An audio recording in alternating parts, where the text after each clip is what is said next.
Hello friends, welcome to my channel. This is CA Rakhi Agarwal. आज का हमारा टॉपिक है बजट में जो डायरेक्ट टैक्सेस में जो चेंजेस आई हैं। आज हम लोग उसके बारे में बात करेंगे। क्या क्या चेंजेस गवर्नमेंट ने डायरेक्ट टैक्सेस में आज के बजट में 23 जुलाई 2024 में क्या डिक्लेयर किए हैं। आज हम लोग उस बजट के बारे में डिस्कस करेंगे। पूरे डिटेल में हम डिस्कस नहीं करेंगे, पर क्या बजट में आज आया है हम सिर्फ उसके बारे में आज बात करेंगे। तो लेट्स स्टार्ट आवर टॉपिक में। We will continue our effort to simplify taxes, improve taxpayer services or provide tax certainty and reduce litigation which enhance revenue for funding the development and welfare scheme of the government। ये budget लाने का government का motto है। Government का purpose यही है कि ज्यादातर लोग ओल्ड टैक्स रिजीम को छोड़ के न्यू टैक्स रिजीम में शिफ्ट हो जाए, और तभी इस बजट में गवर्नमेंट ने स्लैब रेट में भी इंक्रीज किया है और स्टैंडर्ड डिडक्शन में भी इंक्रीज किया है फ्रॉम 50,000 टू 75,000। वो सिर्फ न्यू टैक्स रिजीम में किया है, ओल्ड टैक्स रिजीम में इसको इंक्रीज नहीं किया गया। और स्लैब रेट में भी जो न्यू टैक्स रिजीम में स्लैब को इंक्रीज कर दिया गया है, तो टैक्स पेयर उसमें उनका सेविंग हो सके टैक्स लाइबिलिटी में अप टू ₹17,500। सो आज के बजट में यही डिस्कस हुआ है। क्या पॉइंट्स आज के बजट में डायरेक्ट टैक्सेस से रिलेटेड है वो हम लोग आज जानेंगे। It has been our endeavour to simplify taxation. Government का मोटो है कि टैक्सेशन को सिंप्लीफाई किया जाए। We have taken a number of measures in the last few years including introduction of simplified tax regime, that is new tax regime without exemption and deduction for corporate tax and personal income tax. Government का intention है कि tax को simplify किया जाए। Government want to remove all the exemptions and deductions, so कि क्योंकि new tax regime में ऐसा कुछ भी नहीं है, एग्जेम्पशंस भी नहीं है, डिडक्शन भी नहीं है। गवर्नमेंट का इंटेंशन है कि ज्यादा से ज्यादा लोग न्यू टैक्स रिजीम में शिफ्ट हो जाए। That's why in order adopt करे ये simplified process of taxation.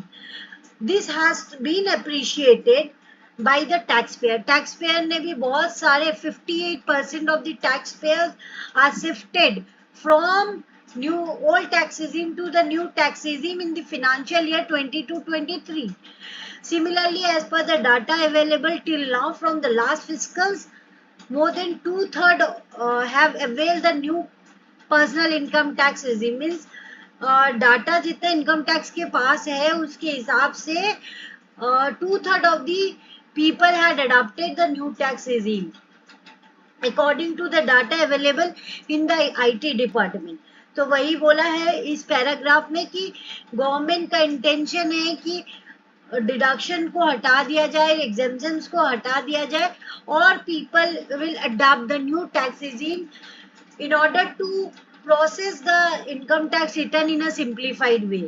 Next point is comprehensive reviews of Income Tax Act 1961। Government अब अपने इनकम टैक्स IT एक्ट को रिव्यू करेगी, पूरा कंप्रीहेंसिव पूरा एक बार रिव्यू करेगी। उसमें क्या चेंजेस जो भी अभी अडॉप्ट हुआ है और भी क्या चेंजेस है वो नेक्स्ट फाइनेंशियल्स में क्या चेंजेस करेगी, पूरा 6 मंथ्स के अंदर गवर्नमेंट उसको रिव्यू में डाल दी है। सो इनकम टैक्स एक्ट को फिर से रिव्यू किया जाएगा। So government has announced that a comprehensive review of income tax act 1961 को वापस से रिव्यू किया जाएगा, और भी जहां जहां चेंजेस की आवश्यकता है उसमें चेंज किया जाएगा। The purpose is to make the act concise, lucid, easy to read and understand। Income tax को easy बनाया जाएगा। This will reduce disputes and litigations, thereby providing tax certainty to the taxpayers. It will also bring down the demand embroidered in the litigations. It is proposed to be completed। बोला जा रहा है कि ये review complete हो जाएगा with in 6 months, with in next 6 months। बोला जा रहा है कि इनकम टैक्स एक्ट को वापस से रिव्यू किया जाएगा और ये रिव्यू कंप्लीट हो जाएगा with in 6 months। In the charities TDS rate structure में भी चेंज हुआ है। प्रोविजंस फॉर रीअसेसमेंट में भी चेंज हुआ है, सर्च के प्रोविजंस पे भी चेंज हुआ है, और कैपिटल गेन टैक्सेशन में भी चेंज हुआ है। मतलब इस बिल में कहाँ कहाँ चेंज हुआ है उन्होंने ये बताया कि चैरिटीज में चेंज हुआ है, टीडीएस के रेट स्ट्रक्चर में चेंज हुआ है, प्रोविजन फॉर रीअसेसमेंट में चेंज हुआ है, सर्च के प्रोविजंस में चेंज हुआ और कैपिटल गेन टैक्सेशन में भी चेंज हुआ है। तो चैरिटीज और टीडीएस में सिंप्लीफिकेशन के लिए एक हम लोग ब्रीफली समझते हैं, क्योंकि डिटेल में अभी हम लोग डिस्कस नहीं कर रहे हैं, हम लोग ब्रीफली समझते हैं कि कहाँ कहाँ चेंजेस हुआ है, बिकॉज इस पीडीएफ में हम जो डिटेल्स दिया है हम लोग वही डिस्कस कर रहे हैं। The two tax exemption regime for charities are propose to be merge into one. Charities जो है उसमें जहाँ पे दो टैक्स एग्जेम्पशन रिजीम्स थे उनको मर्ज करके एक टैक्स एग्जेम्पशन रिजीम्स बना दिया गया है। तो ये हम लोग डिटेल में डिस्कस नहीं कर रहे हैं, हम लोग बस ये बता रहे हैं कि कहाँ कहाँ क्या हुआ है। So two tax exemption regime for charities are propose to merge into one. हम लोग डिटेल में इसकी नेक्स्ट वीडियो और अपकमिंग वीडियोस में डिस्कस करेंगे। आज हम लोग सिर्फ ये जानते हैं क्या क्या चेंजेस हुआ है। The 5% of TDS rate on many payment is to be merged into 2% rate of TDS। बोला जा रहा है कि टीडीएस में जो जहां जहां पे भी 5% लगता था, टीडीएस डिडक्ट होता था 5%, जैसे कि 194H में कमीशन में 5% टीडीएस कटता था, उसकी जगह पे अब 2% टीडीएस रेट पे डिडक्ट होगा। 194M है, 194H है, 194O में जहां पे भी टीडीएस 5% डिडक्ट होता था वहां पे 2% का क्राइटेरिया दे दिया गया। मतलब 5% टीडीएस को रिड्यूस करके 2% पे अब डिडक्ट होगा। कब से कब इफेक्टिव होगा ये भी हम लोग डिस्कस करेंगे। And the 20% TDS rate on repurchase of unit of by mutual fund और UTI is to be withdrawn. आप रीपर्चेज करते थे म्यूचुअल फंड और यूटीआई, उस पे 20% टीडीएस डिडक्ट होता था ऑन द पेमेंट, पर अब उसको भी हटा दिया गया है, is to be is being withdrawn. TDS rate on e commerce operator, e commerce operator पे जो टीडीएस कटता था उसको रिड्यूस कर दिया गया है फ्रॉम 1% टू 0.1%। अब उन पे 0.1% पे टीडीएस कटेगा ऑन पेमेंट, पहले 1% पे कटता था। Moreover, the credit of TDS is proposed to be given in TDS to be deducted on salary।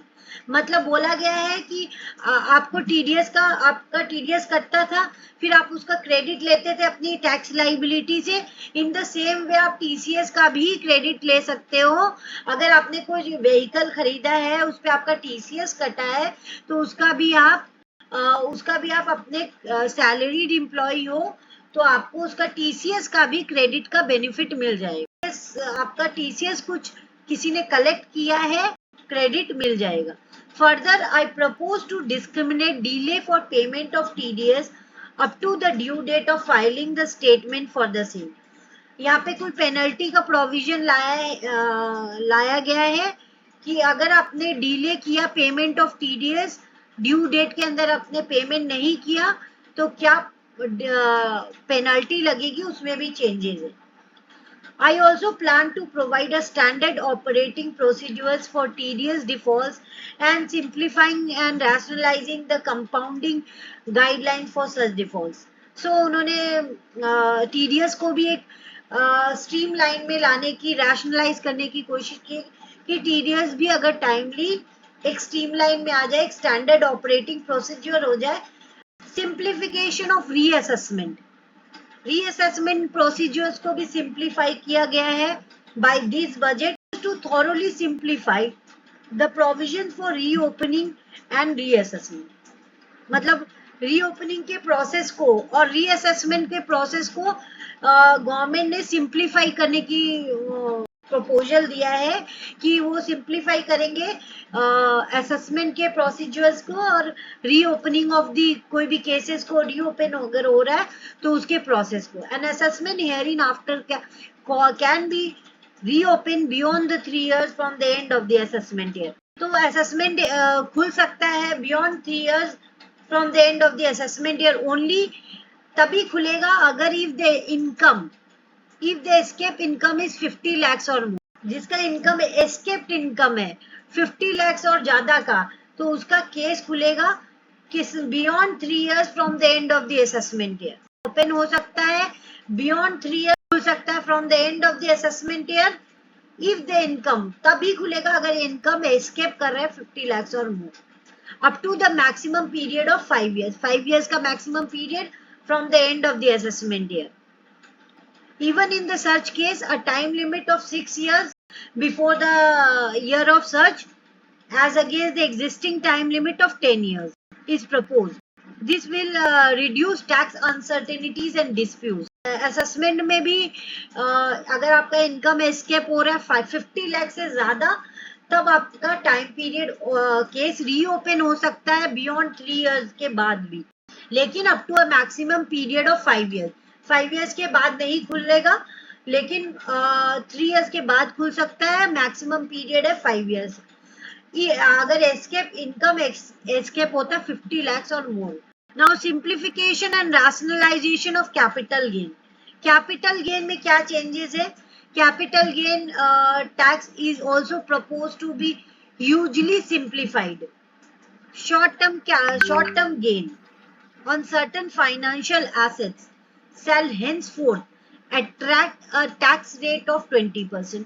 Short term capital gain financial asset है आपकी, फाइनेंशियल एसेट पे बात हो रही है। Short term capital gain on certain financial asset, उस पे tax rate है 20%, while that on all other financial assets and non-financial assets shall continue to attract, उस पे एप्लीकेबल टैक्स रेट ही लगेगा। जो आपका एप्लीकेबल टैक्स रेट है वो ही लगेगा, जो कि अदर फाइनेंशियल एसेट्स है और नॉन फाइनेंशियल एसेट्स है, उन पे जो भी एप्लीकेबल टैक्स रेट है वो लगेगी।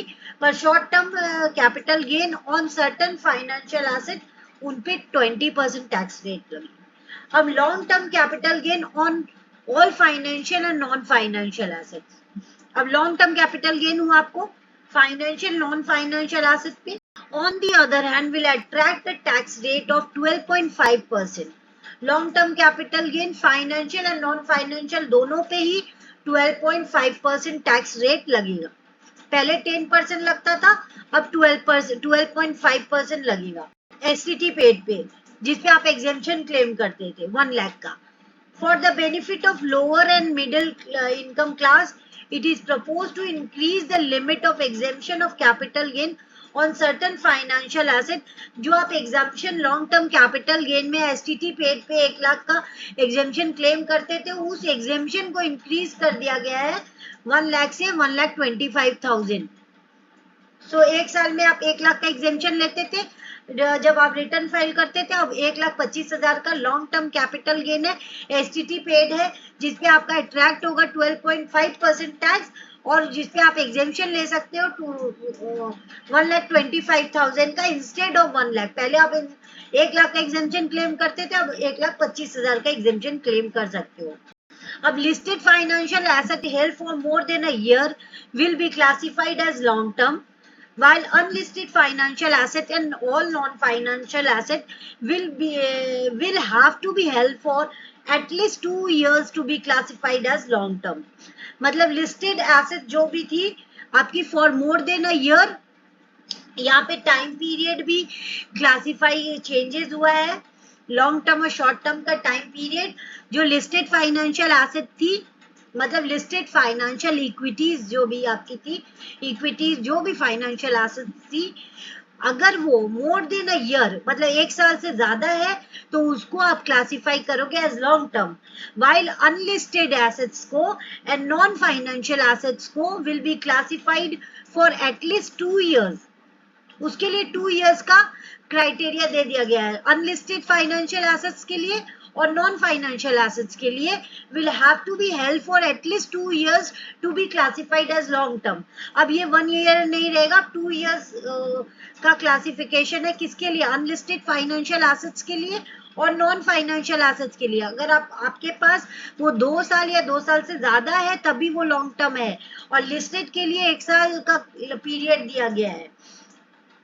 अनलिस्टेड बॉन्ड और debentures, debt mutual fund and market link debenture irrespective of the holding period, मतलब नहीं है, however will attract tax on capital gain at applicable rates। इसके लिए कोई टाइम पीरियड, होल्डिंग पीरियड नहीं बताया गया है। अनलिस्टेड बॉन्ड्स के लिए, डिबेंचर्स के लिए, डेट म्यूचुअल फंड्स के लिए, मार्केट लिंक डिबेंचर्स के लिए, उसके लिए कोई होल्डिंग पीरियड का जो भी अट्रैक्ट करता है टैक्स रेट, उस पे कैपिटल गेन अराइज होगा एट एन एप्लीकेबल रेट, जो भी कैपिटल गेन है। Now tax payer services, all the major taxpayer services under GST and most service under the customs and income tax have been digitalized। मतलब ज्यादातर tax की services, GST की, custom की, income की, सबको डिजिटलाइज किया जा रहा है। All the remaining services of customs, income tax, including rectification and order giving effects to the appealable orders, shall be digitized and made paperless over the next 2 years। मतलब coming 2 years में सारी GST की, custom की, income tax की सारी services को digitalise services कर दिया जाएगा। कोई भी पेपर की सर्विसेज नहीं होगी आपको। इवन अपीलेबल ऑर्डर्स, रेक्टिफिकेशंस, सबको डिजिटल वे में ही करना पड़ेगा, पेपरलेस हो जाएगा सब। मतलब यहाँ पे टाइम पीरियड मेंशन किया गया है कि ये पेपरलेस सर्विसेज हो जाएगी over the next 2 years। Coming 2 years में ये सब चेंजेस हो जाएंगी, कस्टम में भी, इनकम टैक्स में भी, जीएसटी में भी सारी सर्विसेज डिजिटल हो जाएंगी, पेपरलेस। आप ऑर्डर अगर निकलवाना है, ऑर्डर करना है, आपको फेसलेस असेसमेंट हो जाएगा, फेसलेस तो हो ही चुका है। फिर ऑर्डर्स भी, appealable orders, appellate orders, rectification, सब आपके तीनों डिपार्टमेंट में, जीएसटी में, कस्टम में, इनकम टैक्स में, कहीं पे भी आपका पेपर वर्क कुछ नहीं होगा, सब डिजिटाइज्ड होगा।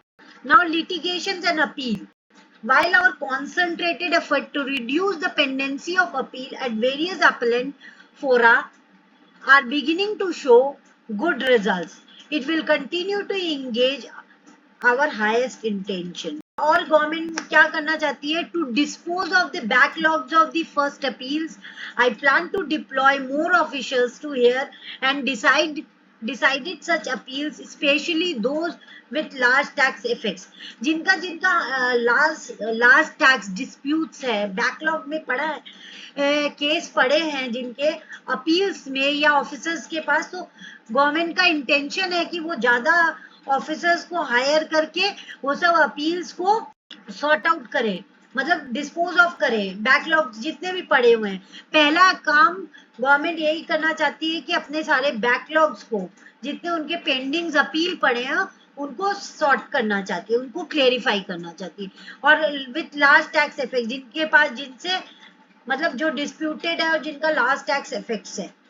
For resolution of certain income tax dispute pending in appeal, विवाद से विश्वास स्कीम वो फिर से लॉन्च कर रही है 2024 का, जिसमें कि वो रिजॉल्व करेंगी इनकम टैक्स, मतलब डिपार्टमेंट रिजॉल्व करेगा, डायरेक्ट टैक्स डिपार्टमेंट रिजॉल्व करेगा विवाद से विश्वास scheme 2024 in order to resolve certain income tax disputes जो कि पेंडिंग इन अपील है, उसको विवाद से विश्वास स्कीम के थ्रू रिजॉल्व करवा देंगी। वो उनका इंटेंशन है to resolve the pending income tax disputes, जो भी disputes pending है in the appeal by launching विवाद से विश्वास स्कीम 2024। यहाँ पे उन्होंने लिमिट्स भी, monetary limits for filing appeal related to direct tax, excise and service tax in the tax tribunal, high court and supreme court को भी इंक्रीज किया, लिमिट को भी इंक्रीज किया है।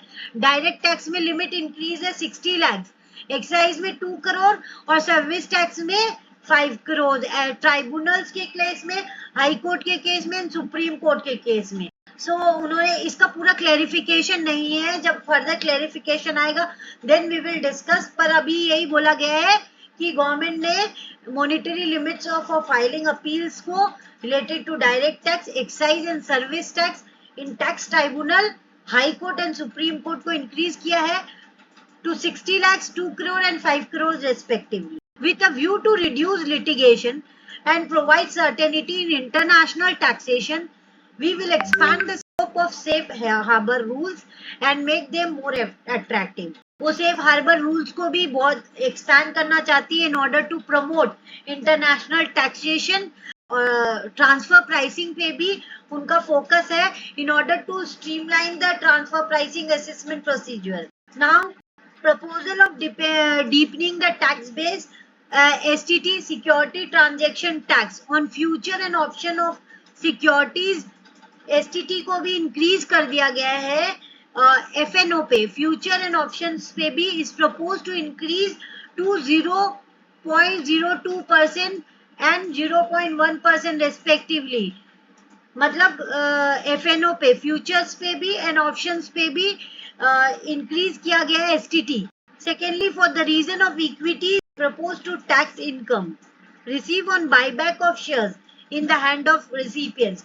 अगर बायबैक हो रहा है कुछ शेयर्स तो रिसिपिएंट्स के हैंड में टैक्सेबिलिटी आ गई है. उन्होंने रिसिपिएंट को बोला है कि टैक्स देने in case of buyback of shares instead of company. Substantial tax relief is proposed under the new tax regime with new slab and tax rate. देखिए न्यू टैक्स स्लैब में चेंजेस है, new tax regime में ये changes है. क्या changes है? Up to 3 lakhs कोई tax नहीं लगेगा. फ्रॉम 3 lakhs to 7 lakhs, पहले 3 lakhs to 6 lakhs पे आपका 5% लगता था, पर अब फ्रॉम 3 lakhs to 7 lakhs 5% लगेगा. 7 lakhs to 10 lakhs आपका 10% लगेगा. 10 लाख से लेके 12 लाख तक आपका 15% लगेगा.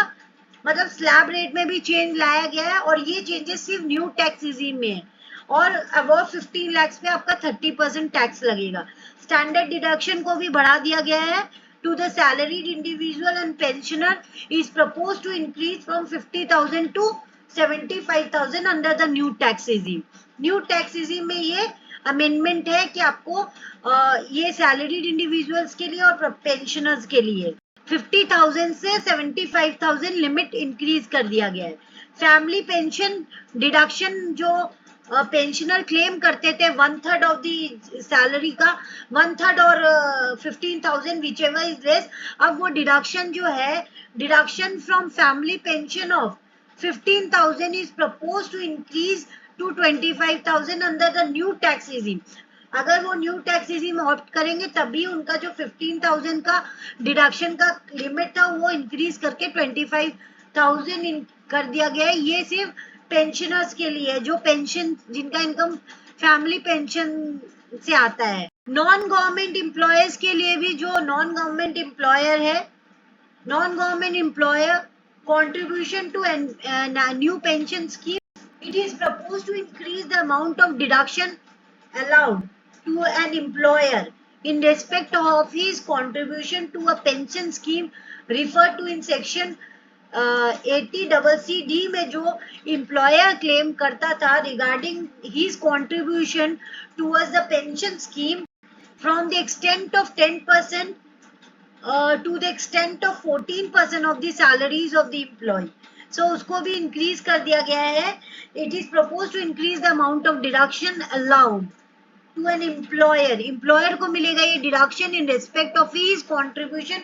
जो एम्प्लॉयर कॉन्ट्रीब्यूट करेगा वो 80CC में क्लेम करता था, अगर वो कॉन्ट्रीब्यूट करता था कुछ to the new pension scheme to his employee, तो वो अब डिडक्शन को क्लेम कर सकता है. पहले वो 10% क्लेम करता था, अब वो 14% क्लेम कर सकता है of the salary of the employ.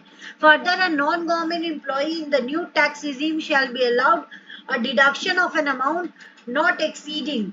उतना ही एम्प्लॉय भी, एम्प्लॉय अपने न्यू टैक्स रिजीम में अगर फाइल करता है उसको भी उतना ही डिडक्शन मिलेगा, not exceeding 14% of the employee's salary in place of 10%. So 80CC का एम्प्लॉयर और एम्प्लॉय के लिए दोनों के लिए कि 14% इंक्रीज कर दिया गया है इंस्टेड ऑफ 10%. पहले 10% था, 14% है. Reduction of the rate of foreign companies to 35%. मतलब फॉरेन कंपनीज पे टैक्स रेट, फॉरेन कंपनीज पे टैक्स रेट को रिड्यूस किया गया है other than chargeable at special rate पहले 40% पे उनका टैक्स लगता था, अब 35% पे लगेगा. It is propose to reduce the rate of income tax chargeable on income of the foreign company other than chargeable at special rate from 40% to 35%. Presumptive taxation. Scheme of presumptive taxation for cruise ship operation by non-resident. अगर कोई non-resident है और cruise ship operate कर रहा है तो उसके लिए प्रिजम्पटिव टैक्सेशन में एक स्कीम लाया गया. It is propose to put in place a presumptive taxation regime for cruise ship operation of non resident.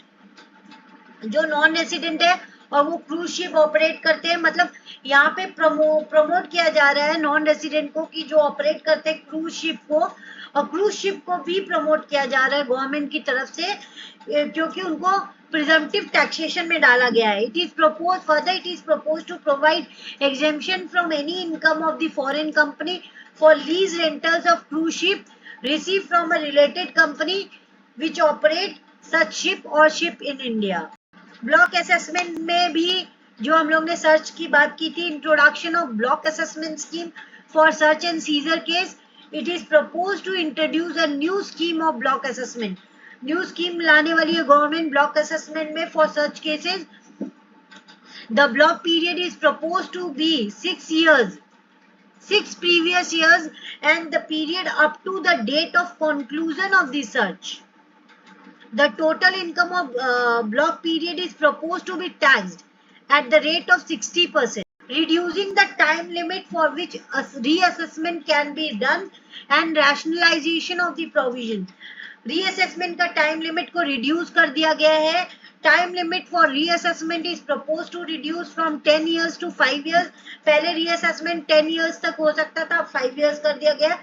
Further, there are proposal to rationalize the procedure for reassessment. Further, it is proposed to omit reference to the principal chief commissioner or chief commissioner in section 275 to provide clarity of time limitation of for imposition of penalty.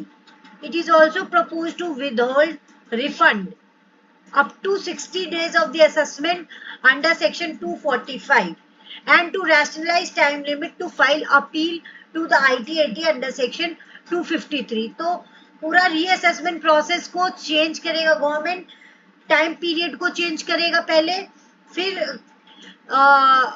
Reference कि किसको. Further it is propose to omit reference to principal chief commissioner and chief commissioner in section 275 जो कि impose करते हैं penalties को. उसमें भी changes है और रिफंड में भी चेंजेस है. असेसमेंट के बाद कितने दिन के अंदर आपके पास रिफंड आ जाएगा अंडर सेक्शन 245. और अपील है अगर आप ITAT में जाते हो तो उसमें भी सेक्शन 253 में चेंजेस है. तो ये सब चेंजेस है.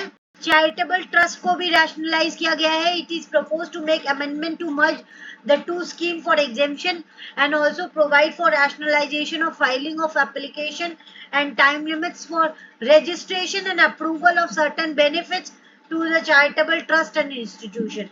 तो charitable trust में भी गवर्नमेंट चेंज लाया है. फाइलिंग ऑफ एप्लीकेशन, उसकी timeline for registration and approvals, सब में चेंजेस है. हम लोग ने कैपिटल गेन के बारे में बात कर ही ली, क्या है चेंजेस. अब हम लोग TDS के रेट्स के बारे में चेंज कर लेते. क्या रैशनलाइजेशन गवर्नमेंट ने डिस्कस किया आज के बजट में regarding TDS. It is propose to bring down TDS rates from 5% to 2%. जितने भी आपके TDS कटता था, डिडक्ट होता था 5% के रेट पे, उसको गवर्नमेंट ने स्ट्रीमलाइन करके 2% पे अब डिडक्ट होगा विथ इफेक्ट्स फ्रॉम. इफेक्टिव भी यहाँ पे बता दिया गया है कि कब से इफेक्टिव होगा. जैसे कि 194D में पेमेंट ऑफ इंश्योरेंस कंपनीज, अगर आप इंश्योरेंस कंपनीज में कुछ पेमेंट करते थे तो आपका TDS कटता था 5%. पर अब आफ्टर दिस अमेंडमेंट जो कि इफेक्टिव होगा with effects from 1 April 2025 section 194D में, उस पे TDS कटेगा 2%.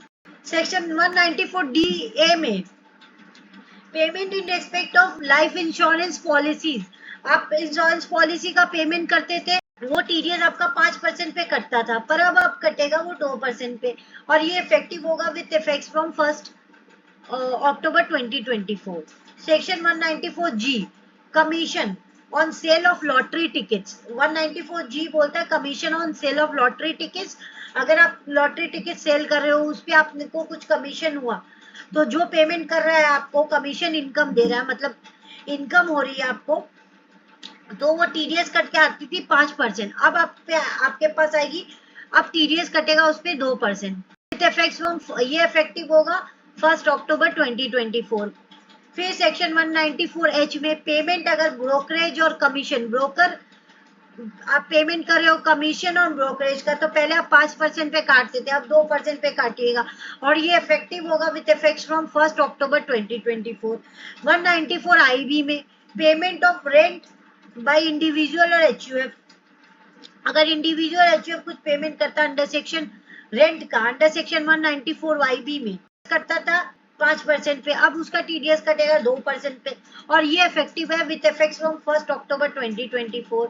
194M में payment of certain some bye individuals HUF, पहले उस पे टीडीएस करता था 5%, अब 2% पे कटेगा, इफेक्टिव है विथ इफेक्ट्स फ्रॉम 1 अक्टूबर 2024।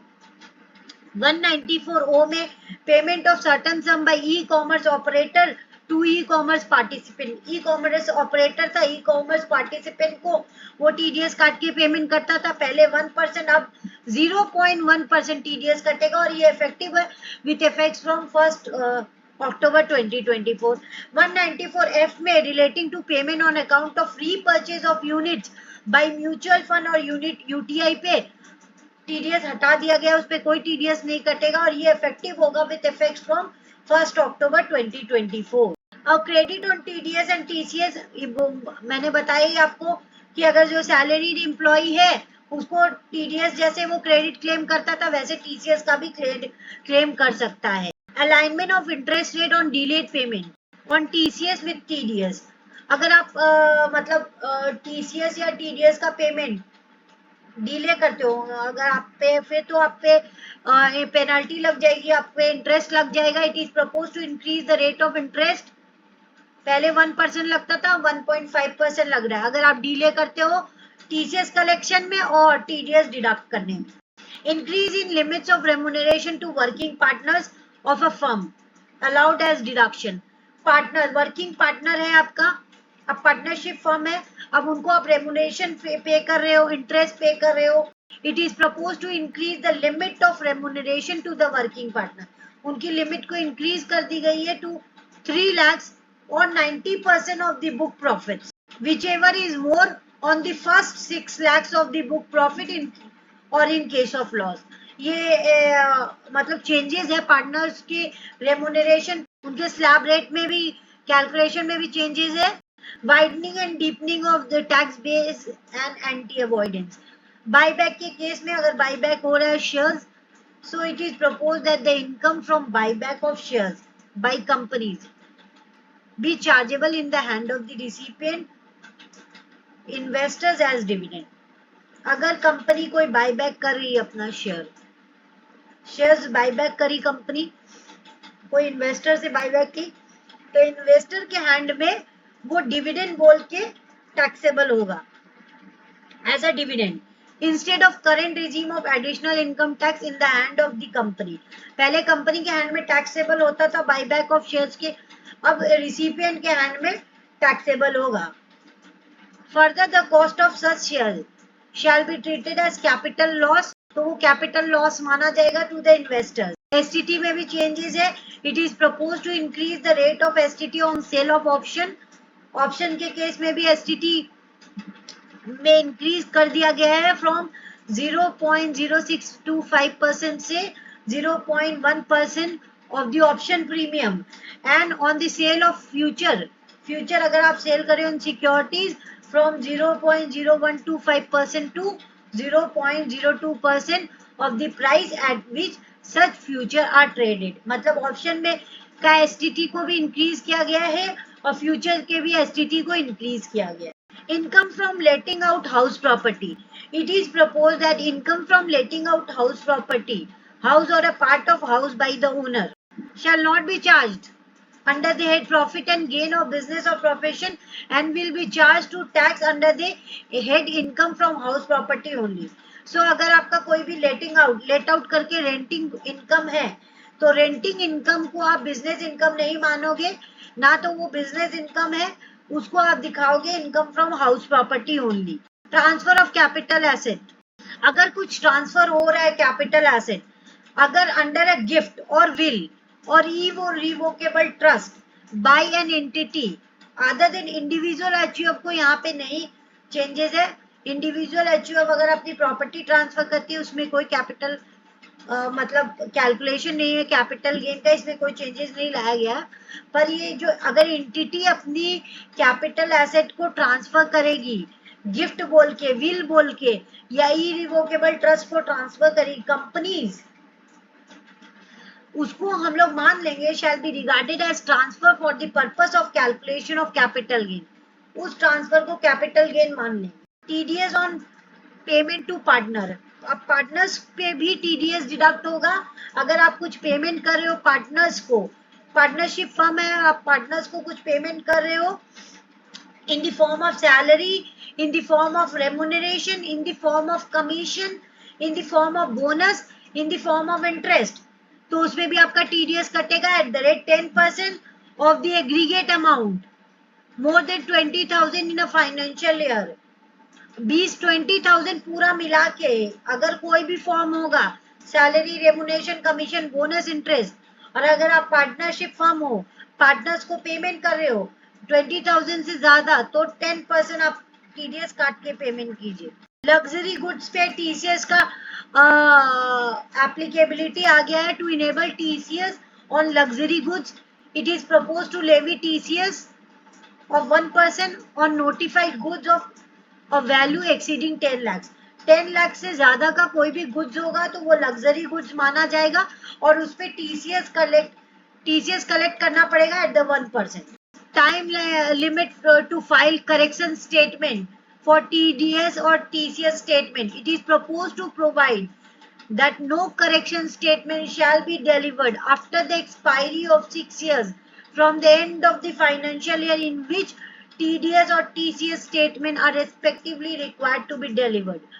मतलब आप करेक्शन स्टेटमेंट आप 6 साल के अंदर ही कर सकते हो, उससे ज्यादा टाइम लिमिट प्रोवाइड नहीं. Penalty for failure and furnishing statement. It is proposed to provide for penalty on late furnishing of TDS or TCS statement beyond 1 month instead of existing period of 12 months.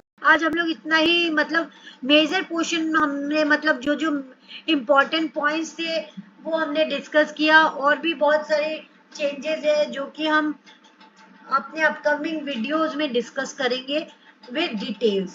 So thanking you for watching my video. If you like, please share, subscribe my channel.